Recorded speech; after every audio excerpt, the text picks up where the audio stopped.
there essentially is no meaningful constituency among whites anywhere in the country for the preservation of civil rights or legal rights for African Americans. White Americans on the whole, by the beginning of the 20th century, have effectively given up on the idea of citizenship for blacks, for the freed slaves or their descendants. There are, and most of our history focuses on those brave voices that continue to work for the rights and citizenship of African Americans. But on the whole, in every part of the country, there's no meaningful constituency anymore.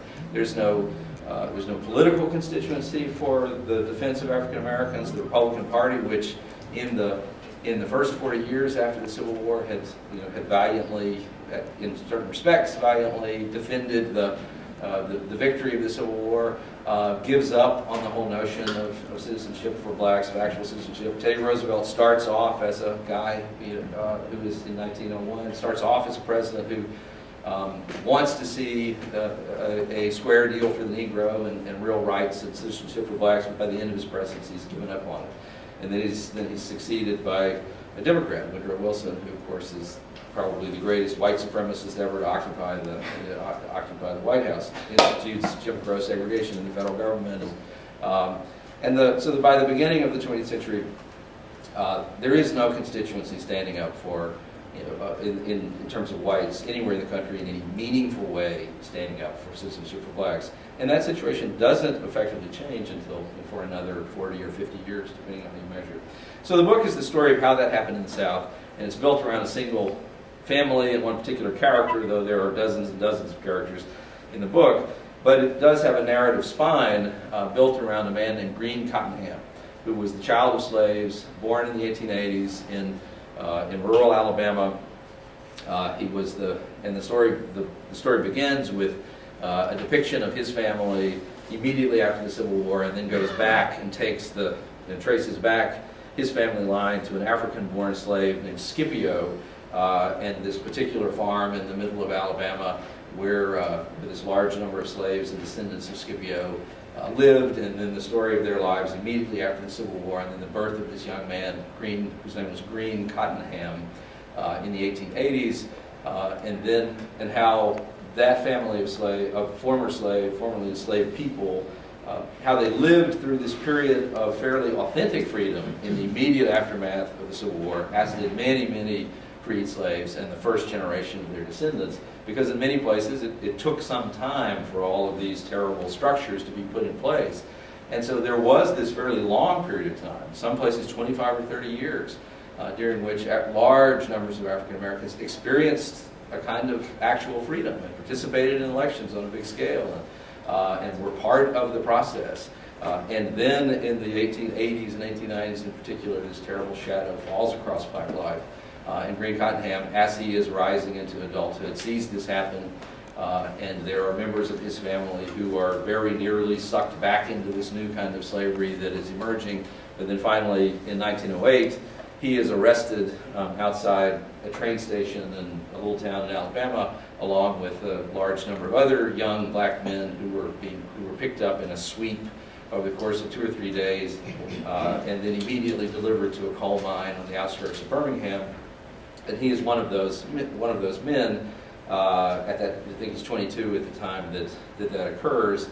And Green is initially charged with one thing, but by the time he's taken to he's initially charged with stealing a tin of fish. By the time he makes it before the judge the next day, the deputy doesn't remember what the charge was, and so throws out one charge, and the judge doesn't like that, and so declares him guilty of vagrancy, which is this catch-all statute that can be applied to any poor laborer in the South. And so he's convicted of vagrancy, and then given a pittance of a fine, which was typical at the time. A $1 or $5 fine was common for these kinds of misdemeanor violations. But in the system of the South at that time, and to some degree in the North, though it had no racial connotation in the North, but in the South, sheriffs and all the officials of the judicial system were compensated through fees that were charged in every arrest and the execution of every warrant, every act that involved the judicial process. There was a fee associated with it. So if you were arrested and convicted of something, you had to pay your fine or serve your time, but in addition to that, you had to pay an array of fees to all the people involved in your arrest: the witnesses, the clerk, the sheriff, the deputy sheriff, the jailer, people who brought food to the jail. And those fees typically would be on a $1 fine, the fees would typically be would total $50 or $75 or $100 or $200. Very common, end up with $200 or $300 in fees on an incredibly minor offense. And of course, that's 2 or 3 years' work for a laborer at the very beginning of the century.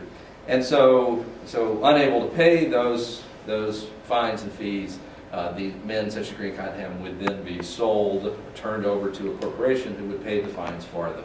And then once in the custody of a company, in the case of Green Cottenham, a subsidiary of U.S. Steel Corporation, which had purchased the biggest mining operation in the South by 1908, he ends up in a U.S. Steel mine on the outskirts of Birmingham, and then dies there 5 months later under horrible, horrible circumstances.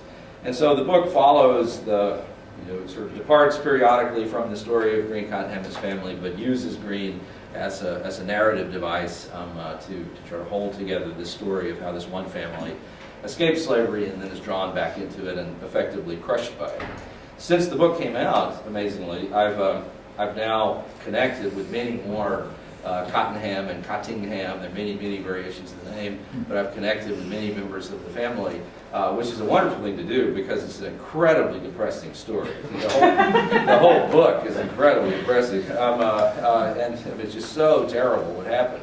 And so it's actually been fairly wonderful to discover the whole raft of living people who have, and to see, and it's really it's a wonderful story of American triumph, and it applies not just here, but in many other things I've researched or written about where something like this comes to pass, where you actually see that, in the end, it's fairly astonishing what the rest of the story, as Paul Harvey would say, and where Green Cottenham's line of his family ends with Green.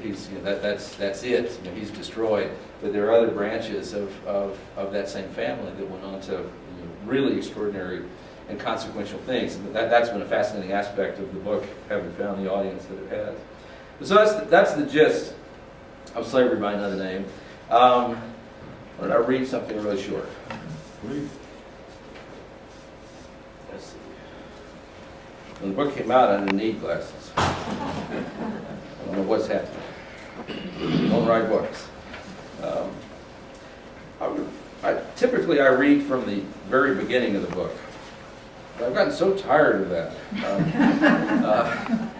So I'm going to switch to the very end of the dozen. But it gets a little bit at that question I said earlier of what's the point of all this? And I do get asked that a lot. Why do okay, that's all well and good that you dug this up, but what's the point of this? Why should we really care? I mean, I'm not asked that by professional historians, obviously, because that would be a little too close to home. But I'm asked that by a lot, and so this passage I'll read here from the very end of the book touches on that to some degree. But I'm going to start with a little. I don't want to read too long because I'll bore you, but I'm going to start with the epilogue is a series of the rest of the book. In fact, the rest of the book is very much a narrative historical scholarship, and I'm not a character or a voice there's the voice of the narrator, I guess, but I'm not. There's no I anywhere in the rest of the book.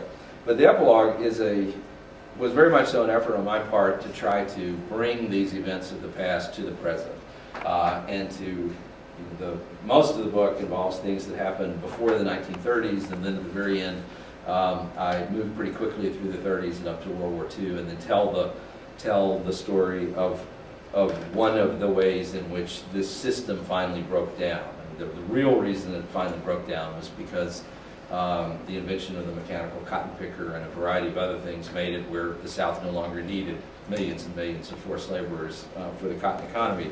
But there's also a fascinating legal and political story of what happened at the beginning of World War II.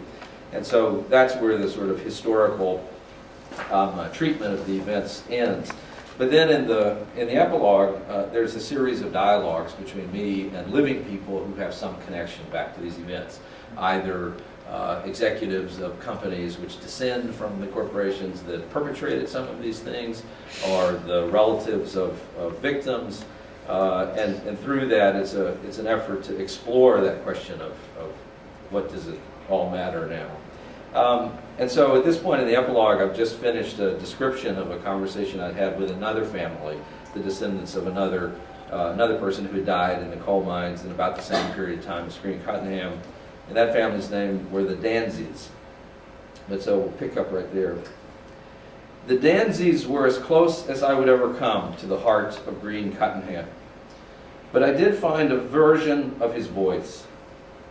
Louis Cottingham lives in Montevallo, Alabama, the same small town where Green Cottenham's mother went to live on Block Street after her son's death at the Pratt Mines. Until I called out of the blue in the winter of 2003, he had never heard of Green Cottenham. Cottingham's wife answered the phone. She was uncertain at the sound of an unknown white man's voice seeking her husband. Admittedly, my appearance in the lives of the descendants of 20th century slaves was for many akin to the arrival of some unidentifiable creature dropped from the sky. It was for many an unnatural, uncredible event. As I explained who I was, where I was calling from, and my interest in the genealogy of the Black Cottinghams, she grew impatient. No, I don't want to sell anything, I tried to reassure her. I'm a newspaper reporter in Atlanta, writing a book about African Americans and about your husband's family. My words, increasingly quick and pleading, were disintegrating in the telephone line on the way to Alabama. Mrs. Cottingham was hearing none of it. Finally, I blurted that the book was about a man from her family who had been forced into slavery long after slavery was supposed to have ended. Slavery, she said. You can talk to my husband, but don't nobody around here have anything to say about slavery. Finally, her husband took the receiver, as his wife continued a querulous mutter in the background. Slavery? Nothing to say about some slave. Louis Cottingham's voice is strong and crisp. It resonates not with the jowly dialect of rural Alabama, but the smoothly defiant lilt of urban Birmingham. Who are you asking about? He wanted to know. Green Cottenham. I don't know who that is. No, he wasn't a brother to my daddy. I know all the names of my daddy's brothers and sisters. My grandfather? No, he wasn't named Henry. His name was Elbert. No, not Edgar. Elbert. E-L-B-E-R-T. Each of his sentences ended with a successively heavier tone of finality. The signal that at any moment, still baffled as to why this young white voice was quizzing him about long-dead family, Cottingham was going to say an absolute goodbye. Asking him to bear with me just a moment, I scanned the genealogical chart of the Cottenham family I'd constructed over the previous 14 months. Finally, I spotted Elbert at a dead end of one branch of the family. His father had been a brother of Green Cottenham's father. I see it now. Cottingham, I said. Elbert Cottingham, yes. His father was George, born on a plantation in Bibb County in 1825. Your daddy must have been named for him. That was your great-grandfather. Louis Cottingham went silent for a moment and then spoke slowly. Well, I never knew that. I never knew past my granddaddy and my